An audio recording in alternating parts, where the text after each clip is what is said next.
Okay.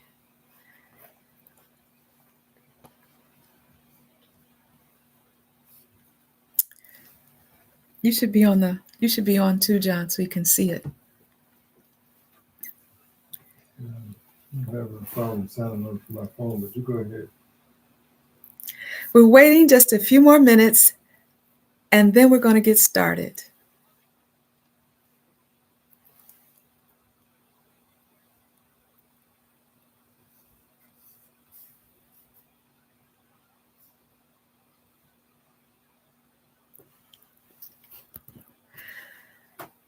Hello, and welcome to Dr. Hamilton Stubbs' Sleep and Total Wellness YouTube channel. I'm Dr. Hamilton Stubbs. I am a double board certified sleep physician. I'm a certified nutrition specialist. I am trained in adult and child neurology, and I'm a certified nutrition specialist working in the state of Virginia as a medical missionary. This program is done in partnership with the World Sleep Society in recognition of World Sleep Day 2026. And if you're not already subscribed to our YouTube channel, I hope that you will subscribe, and don't forget to hit notifications so you'll know when we're sending out new videos. So let me just start by saying what we're going to cover in this live. We're going to talk about why sleep matters to your blood glucose level and metabolic control of your blood sugar, and what the role that the liver is playing and how we can support the liver so that it can do its job efficiently. Here's some terms I want to make sure that we understand. Glucose is the stuff you have on your table. That white granular table sugar is a combination of glucose and fructose. Today we're talking about just the glucose part. And insulin. This is the hormone that sits on the receptors and opens up the muscles so it can clear the blood sugar out of your bloodstream and into the muscles and the organs where the sugar is going to be used to make energy. We'll also need to know what glycogen is. It's a large polysaccharide, which just means lots of sugars attached together, and is created as a way of storing glucose molecules. This is stored in the liver, and the liver is using the stored glucose when our blood sugar level starts to drop. The liver has processes where it can break down the glucose stores, and get this, if the glucose stores are not adequate, the liver can take things from the system, your proteins, lactate from muscles, and break down products from fat to make new glucose molecules. And this helps keep the glucose level stable while we're sleeping. We want to know that circadian rhythm is following the sleep wake cycles of nature, is how I like to say that. It's going in sync with the sun rising and setting, and trying to align your habits to that and get away from so much artificial light that keeps us awake later in the night past what would normally be our biological best bedtime. And we have to know a little bit about the liver since that's where our focus is today. The liver is a large organ in the body, in the abdomen.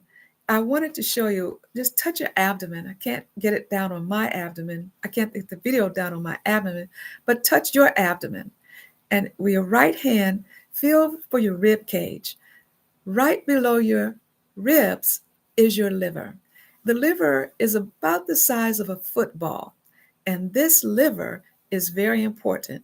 Now, it's amazing because the liver can regenerate itself, but we're going to talk about its role for stabilizing blood sugar.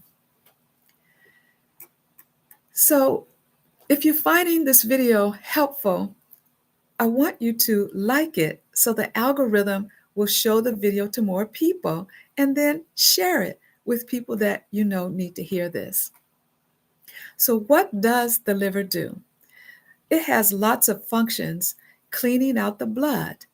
It helps to us with digestion, especially when we eat fatty foods, because it releases bile, helps us to break down the fats so that we can actually metabolize that fat and get some nutrients from it. It helps us to fight infection. It's important to making proteins. It stores energy and nutrients like your fat soluble vitamins, vitamin A, D, E, and K. And this is one reason why some people choose to eat liver as a way to get these fat soluble vitamins naturally rather than taking a supplement. And it also plays a major role in controlling our blood sugar level, especially when we are asleep. During sleep, we aren't eating, or if you're fasting, which is what we're doing when we're sleeping, there's no food coming in, but the body still needs to have glucose. During sleep, a lot of people think it's an inactive time, but it's very active. Your brain is still working, your heart is still beating, your muscles still need some energy, although not as much as when you're awake.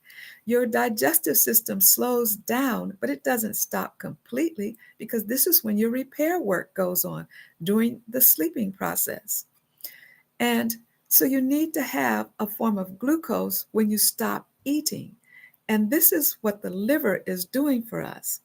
The liver can sense when the blood sugar level is low, and then it mobilizes the processes to break down glucose stores or to form new glucose molecules from the things in our body, like the fat we ate earlier, the amino acids from proteins that we've eaten or breaking down of our muscles, and also from lactate, which comes from our muscles. So the liver is balancing out when to break down this glucose and pour it into our system based on how it senses our blood sugar level is when it's circulating to the liver. When we are sleeping in rhythm, we are sleeping with the rhythms that our body organs sleep with. We can stay up late at night, but the liver isn't awake watching late night movies. It doesn't care that you want to finish reading a book. It has a job to do, and it's based on its biological clock. And our major organs have these biological rhythms that if we are aligning our behavior closer to the natural rhythms of the sleep-wake cycle, this will enhance the liver's ability to do its job. When we go to sleep way early in the morning, we are disturbing the liver's ability to sense the blood sugar level and when to produce more glucose through gluconeogenesis or glycolysis. So going to sleep will help the liver. Now, how do you know what time to go to sleep?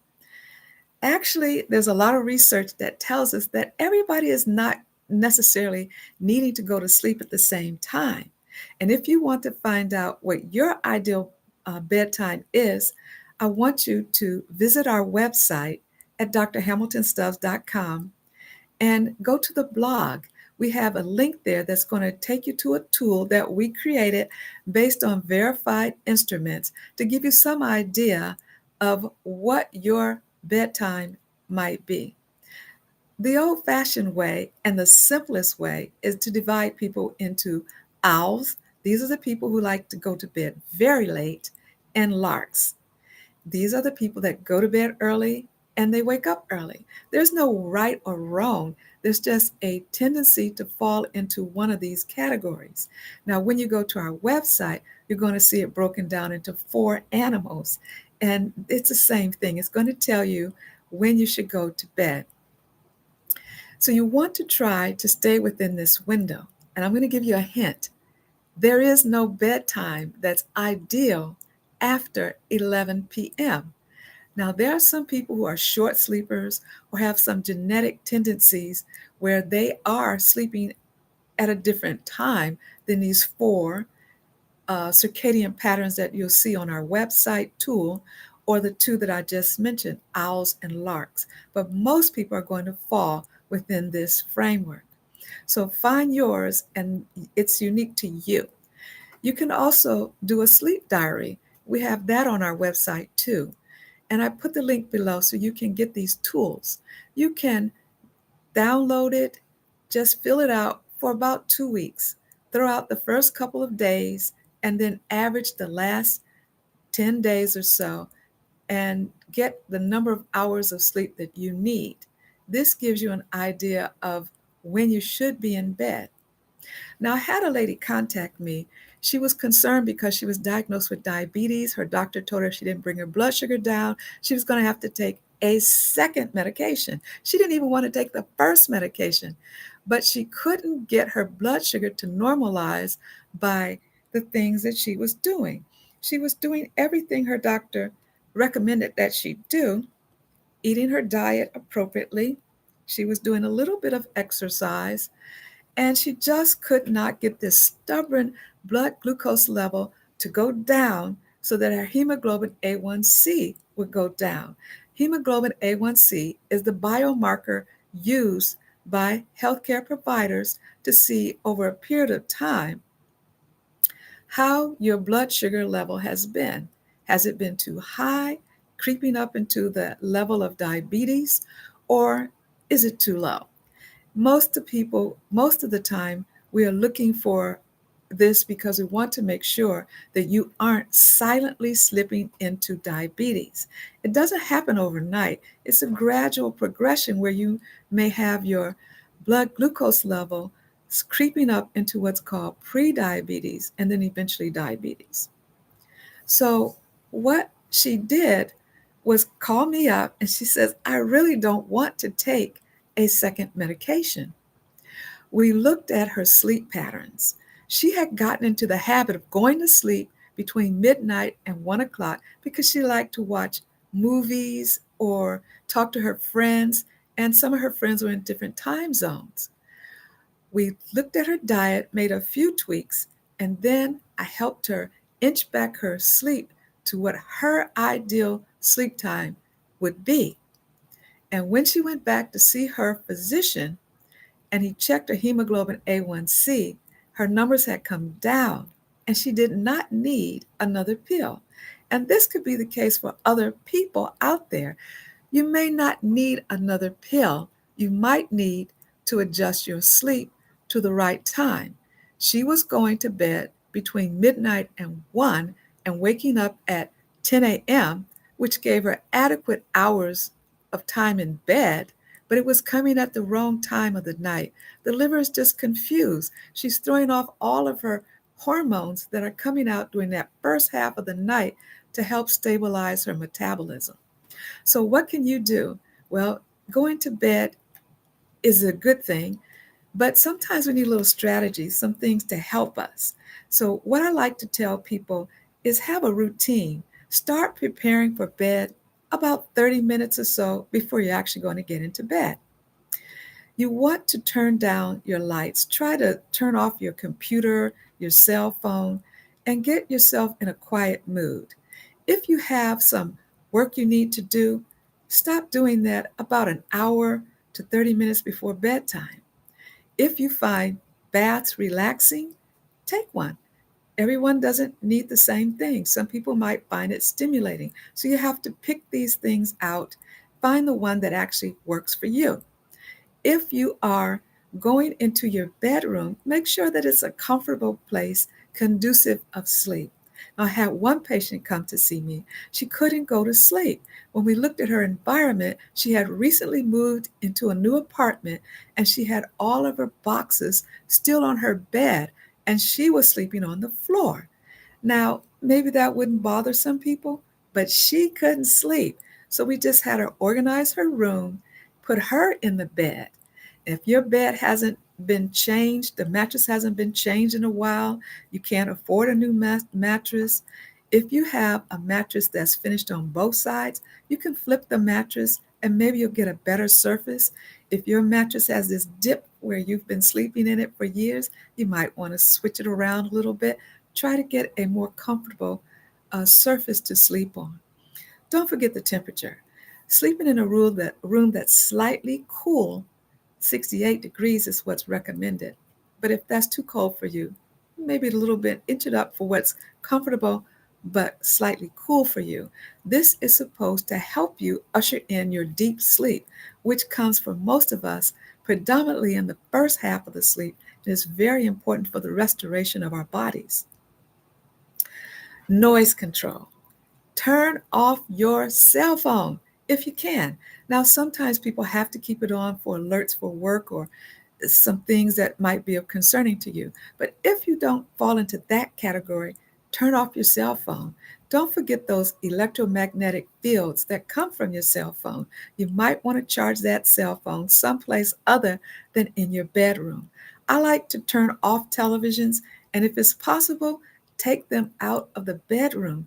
This way, you can limit the activity in your bedroom for sleep, intimacy, and relaxation techniques that help you fall asleep. I don't recommend looking at shows that are violent, and this could include the news, depending on what you're watching. These things are not calming. You want to decrease stimulants close to bedtime.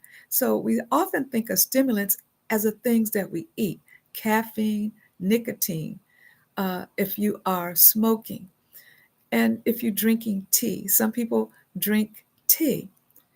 I'm in the South. We drink a lot of sweet tea, but sweet tea at night isn't a healthy beverage for a good night's sleep.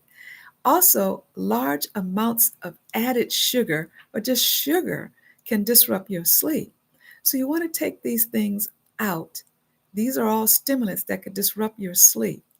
And you want to make sure that you're winding down your body. So you want to have relaxing thoughts and not think about the struggles that you're going to have tomorrow, not while you're in the bedroom. You want to make sure that you have a dark environment. Some people like to sleep with a night light. If that's you, try an eye shield so that when you have to get out of the bedroom, out of the bed, you can lift up your eye shield just enough so that you can quickly go where you need without stumbling and hurting yourself. But you don't keep so much light exposure going into your eyes that it turns off the melatonin that your body is probably secreting during the first part of the night and winding down during the second part of the night. But you still don't want to make it drop suddenly by overexposing your eyes to bright light. Some people like blackout curtains. Those are wonderful if you can afford them and if you have access to them. But if you have a bed partner who likes to go to sleep at a different time, then that won't help you if they are turning on the lights. So in that case, I would recommend a eye mask, just something that goes over the eyes, usually straps behind the head. I like them to be dark as possible. Black is my favorite color for an eye shield. It doesn't have to be black on the outside, but black somewhere because it needs to be a layered eye shield. I like them to be soft so they don't irritate the eyes, and I like them to be easy to get on and off. And when you are waking up, don't forget that you can do deep breathing exercises if your sleep is disrupted during the night or if you have difficulty falling asleep. Do deep breathing exercises. This will help turn on your parasympathetic nervous system, which helps you to relax and to go to sleep. Another good option for me, I've found, is prayer. If you can say a prayer, and we are a Christian-based practice, so we're saying the Lord's Prayer, but you say the prayer that fits your need. This can be relaxing and a form of meditation. If you don't do prayers based on religion, meditation, something that will calm your mind and get you to not worry about things that you don't have any control over. That's usually our past, and things that we can't predict. That's usually our future. You want to be right in the moment of relaxing your body. So I call that winding down for sleep. And you want to make sure that you're doing all that you can to give your body the best opportunity to sleep, and your liver the best opportunity to do its job to keep your blood sugar stable. When your blood sugar isn't stable, can get too high, make you have to go to the bathroom, could drop too low, make you wake up at night. And these could be disruptive to your overall sleep pattern and your energy level that you want to have the next day, as well as elevating your blood sugar, elevating your hemoglobin A1C, and getting you into the state of prediabetes or diabetes. I'm Dr. Hamilton Stubbs. This has been our presentation for World Sleep Day 2026. If you found this video helpful and you liked it, give me a thumbs up. If you haven't subscribed to my channel, what are you waiting for? Join me, join our YouTube family. We'd love to have you. And don't forget, share this video with someone else. Bye now, and I'll see you next time.